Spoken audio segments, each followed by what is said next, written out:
tak sempat terhenti, seperti jarum jam dinding yang tidak berfungsi. Ada mereka yang jatuh, ada mereka yang sakit, ada mereka yang kehilangan, ada mereka yang meninggalkan. Tidak satu, tidak dua, mereka pergi bergerombol dalam gelombang bernama kematian. Pandemi akan pergi seperti kabut yang hilang sebelum fajar. Asal kalian tidak membawa ego, bergerombol di sana-sini, berhahaha mengabaikan yang diatur. Sungguh elok jika kalian peduli atas nama kemanusiaan. Pakai masker, harga mati. Gak pakai masker, bisa mati. Saudara-saudara sekalian, kita ketahui bersama bahwa angka kasus positif masih tinggi. Untuk itu diperlukan kerja keras kita semua, seluruh elemen, seluruh komponen bersama-sama untuk menurunkan kasus positif COVID-19 tersebut. Salah satu upaya yang saat ini kita sedang laksanakan antara TNI, Polri, Kementerian Kesehatan, dan BNPB adalah melaksanakan tracing kontak erat. Oleh sebab itu, tracing kontak erat yang saat ini dilaksanakan di lapangan, khususnya yang dilaksanakan oleh Babinsa, Babinkaptipmas, dan dari Dinkes. Dalam hal ini adalah Puskesmas, Bidan Desa, mereka melakukan secara manual dengan cara mendatangi masyarakat yang disinyalir melakukan kontak erat terhadap kasus konfirmatif tersebut dengan cara mewawancarai, kemudian memberikan penyuluhan kapan dilaksanakan tes dengan menggunakan alat tes dan kapan melaksanakan karantina dan kapan juga melaksanakan exit test dengan menggunakan PCR. Kalau kita ketahui bersama bahwa sesuai dengan standar WHO bahwa dalam pelaksanaan tracing kontak erat itu adalah rasionya 1:30. Namun di Indonesia saat ini baru bisa dilaksanakan 1:1. Satu terkonfirmasi dan satu yang kita laksanakan tracing kontak erat. TNI, Polri, BNPB, dan Kemenkes berusaha untuk memenuhi standar yang dikeluarkan oleh WHO tersebut, yaitu dengan cara memperbanyak tracer-tracer dari TNI, Polri, dan Dinas Kesehatan, termasuk dari BNPB. Saat ini ada 63.000 tenaga tracer dari TNI yang sudah tersebar di wilayah-wilayah, di posko-posko PPKM Mikro, untuk membantu Kepala Puskesmas, Bidan Desa melaksanakan tracing kontak erat kepada masyarakat.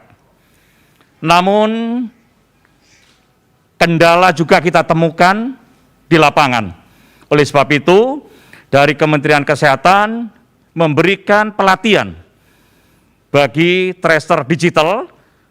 Tujuannya adalah untuk mempermudah pelaksanaan tracing kontak erat setelah mendapatkan notifikasi dari Kadinkes, kemudian tracer digital akan mewawancarai masyarakat yang harus kita tracing karena terjadi kontak erat dengan menggunakan alat komunikasi WA maupun handphone. Namun apabila menemui kendala, maka tracer lapangan, Babinsa dan Babin Kaptipmas, termasuk dari bidang desa, akan secara manual mendatangi masyarakat yang disinyalir terkena atau terpapar COVID-19. Oleh sebab itu, pada hari ini kita laksanakan pelatihan bagi anggota TNI, Polri untuk bisa mengetahui cara kerja dari aplikasi Silacak yang terus diperdalam oleh Babinsa dan Babin Kaptipmas. Setelah itu akan kita implementasikan di lapangan, kita cek ada permasalahan apa, ini ada sebagai feedback bagi kita untuk memperbaiki permasalahan-permasalahan di lapangan. Saudara-saudara sekalian, dari BNPB juga memberikan bantuan sebanyak 7.000 tracer digital yang akan disebar di seluruh wilayah Jawa dan Bali. 7.000 tracer digital ini adalah salah satu bentuk upaya untuk melipat gandakan kemampuan tracer digital yang ada di lapangan yang saat ini sebagian sedang melaksanakan pelatihan. Dan kalau kita samakan dengan konsep perang semesta, maka BNPB ini adalah dari elemen masyarakat yang diperbantukan untuk melaksanakan secara total.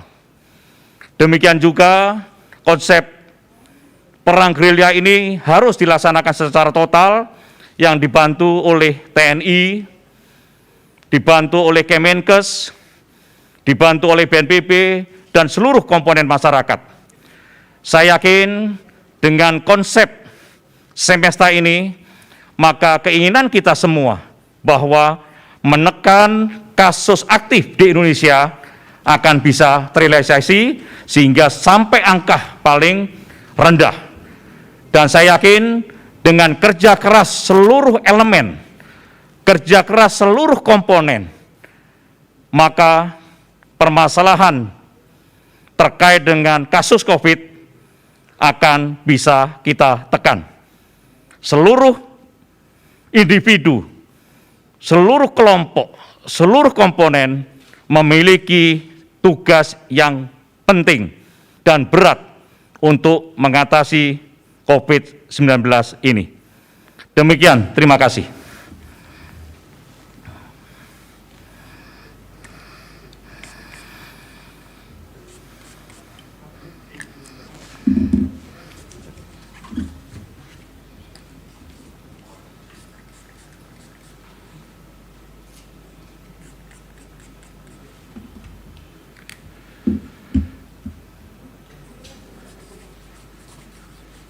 Assalamualaikum warahmatullahi wabarakatuh. Selamat siang, salam sejahtera bagi kita semuanya. Shalom, Om Swastiastu, Namo Buddhaya, salam kebajikan. Yang sangat saya hormati Panglima TNI, siang ini izin saya menambahkan hal yang terkait dengan kebijakan yang menyangkut kebijakan di hulu, yaitu pelaksanaan 3T. Sebagaimana tadi yang sudah disampaikan oleh Bapak Panglima TNI dan kita sudah mendengar semua bahwa Presiden Joko Widodo memutuskan untuk melanjutkan penerapan kebijakan pemberlakuan pembatasan kegiatan masyarakat level 4 yang kita mulai dari tanggal 26 Juli hingga tanggal 2 Agustus 2021. Pilar penegaan penanganan COVID-19 adalah kedisiplinan dalam menerapkan protokol kesehatan dan peningkatan pelaksanaan testing, tracking, dan treatment di seluruh daerah di Indonesia, sehingga pengendalian dapat dilakukan dengan optimal. Urusan hulu inilah yang kita akan tegakkan sebagai langkah preventif untuk pengendalian COVID yang kita ketahui bersama secara eksponensial belum bisa menunjukkan penurunan yang kita harapkan. Kemudian saya akan menyampaikan beberapa hal terkait percepatan penanganan COVID-19 dalam PPKM level 4 ini. Yang perlu kita lakukan bersama adalah disiplin di dalam melaksanakan protokol kesehatan. Kemudian apabila kita merasa tidak nyaman atau tidak enak badan kita, maka kita bisa melakukan testing yang bisa dilakukan di puskesmas ataupun pos-pos nanti PPKM yang ada di daerah-daerah kita. Nanti di sanalah fungsi tracking akan berjalan sebagaimana yang tadi disampaikan oleh Panglima. Lalu apabila terjadi indikasi memang terpapar, maka akan disediakan isolasi terpusat yang nanti akan dikelola oleh pemerintah daerah maupun secara nasional oleh Satgas COVID nasional. Dan selanjutnya sampai dengan penanganan selesai. Kemudian bagi yang tidak terpapar akan melaksanakan satu isolasi yang disebut dengan isolasi mandiri yang akan dipantau selama 5 hari setelah pemeriksaan yang pertama, dan nanti di pemeriksaan yang kelima atau exit testnya baru dilaksanakan secara PCR.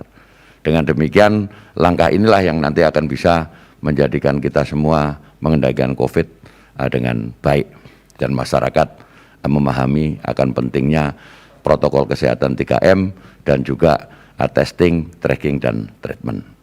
Kesempatan ini juga saya ingin menghimbau kepada masyarakat agar masyarakat tidak ragu-ragu untuk mau diajak isolasi di isolasi terpusat, baik itu di kabupaten maupun di tingkat provinsi.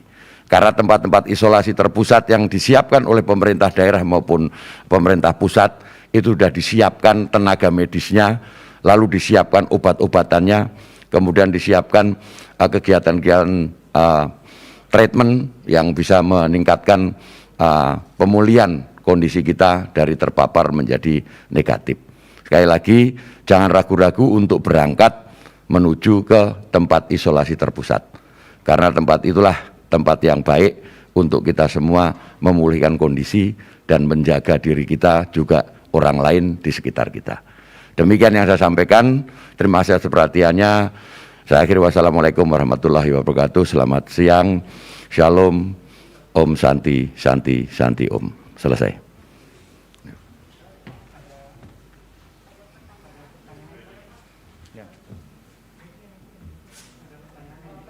Pak, selamat siang Pak Ganip. Ada pertanyaan dari media. Yang pertama dari Hendro, Berita 1. Sampai saat ini sudah berapa banyak lokasi isolasi terpusat yang dibangun untuk pasien COVID-19 secara nasional? Yang kedua, apakah sudah berapa warga yang tertampung saat ini? Pertanyaan ketiga, apakah nakes sudah bisa terpenuhi untuk bekerja di tempat-tempat isoter tersebut? Silahkan Pak. Ya, terima kasih, saya akan jawab. Jadi sampai dengan saat ini untuk tempat-tempat lokasi isoter yang dibangun untuk pasien COVID-19 tersebar sesuai dengan wilayah. Saya mengambil satu contoh saja di Jakarta, kita sudah membuat isolasi terpusat, itu mulai dari RSDC Kemayoran, kemudian Rusun Nagrak dan Rusun Pasar Rumput.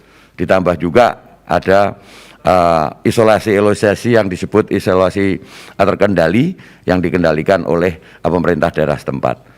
Untuk 3 isolasi ini aja yang saya sampaikan, itu sudah menampung, bisa menampung 10.000 pasien. Dan kondisi saat ini huniannya sangat kecil. Untuk RSDC Kemayoran itu sudah ditingkatkan juga kapasitasnya. Hari ini bornya sekitar 47%. Kemudian untuk Nagrak itu baru terisi 260 orang. Jadi masih sangat kosong. Jadi apabila warga ingin masuk ke sana cukup membawa keterangan hasil rapid test saja. Kalau dulu kan harus PCR. Sekarang cukup dengan rapid antigen sudah bisa dirujuk ke tempat-tempat isolasi tersebut. Lalu di Pasar Rumput itu tersedia hampir 6.000 tempat tidur dan sekarang baru terisi sekitar 110 orang. Jadi silahkan, yang saya katakan tadi himbauan saya untuk tidak ragu-ragu untuk masuk ke sana. Kemudian untuk nakes juga sudah disiapkan di tempat-tempat tersebut, termasuk juga obat-obatnya. Ini di wilayah Jakarta. Wilayah Jabodetabek juga demikian, di Bandung, di Depok, di Kota Tangerang semua sudah siap dengan isoter yang siap menampung masyarakat yang terpapar dalam kondisi tanpa gejala dan bergejala ringan. Demikian juga di Jawa Tengah sudah ditambah beberapa tempat isolasi terpusat. Yang kita perhatikan saat ini adalah Jogja dan Solo. Jogja kita siapkan di 3 tempat yang akan bisa menampung sekitar 600 TT di 3 lokasi, yaitu di asrama UGM, UNY, dan yang satunya lagi di asrama yang dimiliki oleh PUPR. Ini sudah kita siapkan. Lalu di Solo juga demikian, Solo sudah menyiapkan di pemerintah daerah itu 1.700 TT. Saat ini baru terisi 400 TT. Karena apa? Masyarakat mungkin belum memahami ini, oleh karenanya saya minta tolong pada teman-teman wartawan untuk mensosialisasikan ini. Disosialisasikan agar masyarakat yang terpapar isoman, melaksanakan isoman bisa melakukan isolasi terpusat di tempat-tempat yang sudah kita tentukan. Demikian ya. Terima kasih. Masih ada pertanyaan lagi, Pak. Dari Rifki The Jakarta Post, apakah BNPB sudah memiliki data berapa posko level kelurahan atau desa yang ada di Indonesia? Bagaimana persebarannya? Yang kedua, bagaimana BNPB dapat membagikan dana yang akan digunakan untuk posko-posko tersebut untuk keperluan 3T? Silahkan, Pak. Oke, jadi BNPB sudah memiliki data dan nanti secara rinci dari tim Satgas akan men-share ke para teman-teman wartawan untuk bisa disampaikan ke masyarakat. Kemudian penyebarannya nanti juga ada petanya, kita akan sampaikan. Kemudian BNPB dapat membagikan dana yang akan digunakan untuk posko tersebut. Jadi pendanaan ini sudah diatur, ada dana yang diatur ditangani oleh pemerintah daerah melalui mekanisme anggaran di daerah, dan ada dana yang dikucurkan melalui anggaran yang ada di Satgas ataupun BNPB. Untuk BNPB menangani operasional secara penuh satu isolasi terpusat maupun membantu operasional pemerintah daerah apabila anggaran yang dianggarkan melalui APBD tidak mencukupi. Mekanismenya sudah kita atur sedemikian rupa sehingga tidak terjadi tumpang tindih ataupun penyalahgunaan anggaran yang sudah dialokasikan. Kemudian untuk keperluan 3T, BNPB akan mendukung anggaran bagi relawan yang terlibat di dalam pelaksanaan atau menjadi tracker di seluruh wilayah Jawa dan Bali.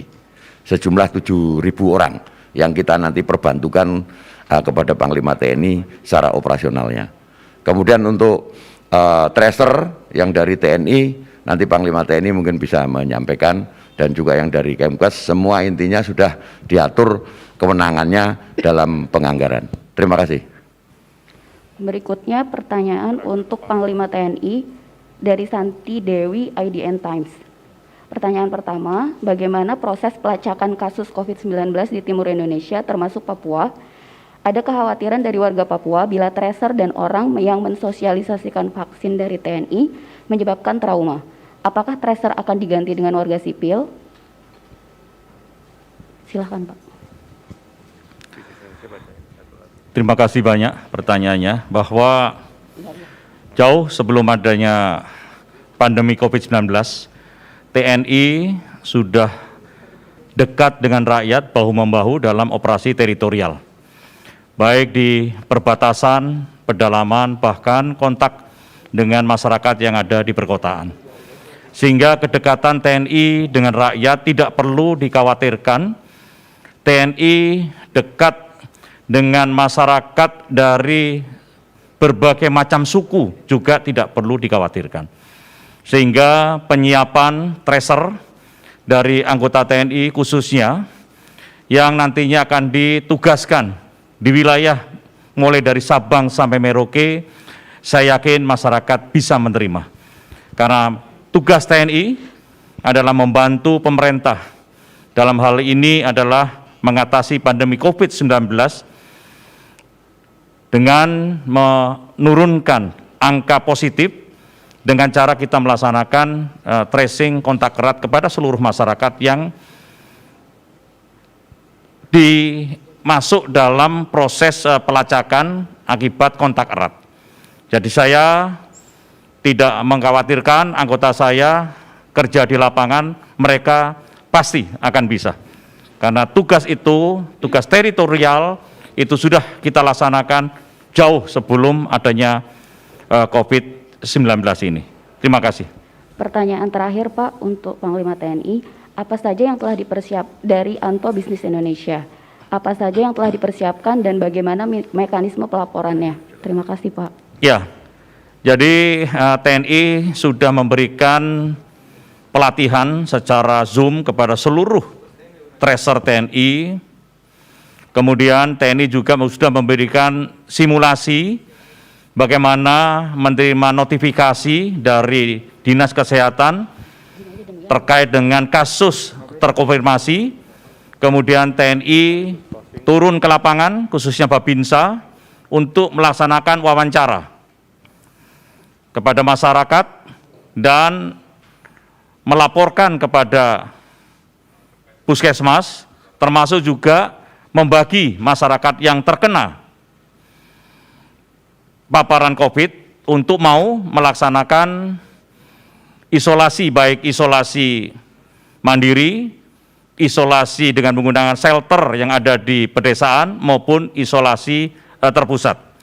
Untuk pelaporan, anggota Babinsa memberikan laporan kepada puskesmas dan puskesmas akan melaporkan kepada Dinas Kesehatan baik kota, kabupaten maupun provinsi, sehingga laporan-laporan ini akan bisa cepat sampai ke pusat dan bisa dimasukkan dalam laporan secara nasional.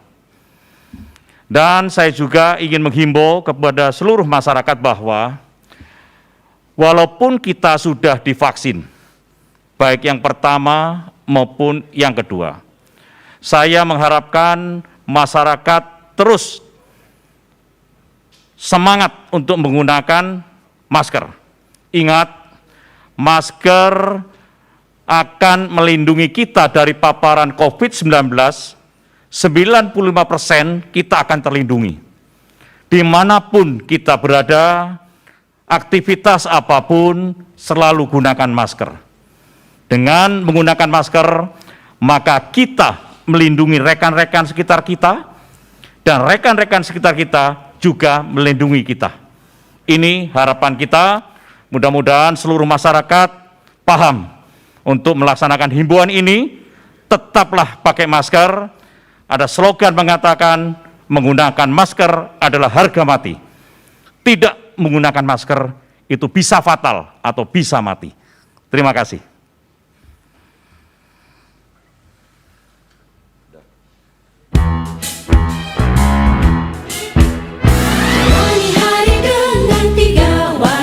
Wajib iman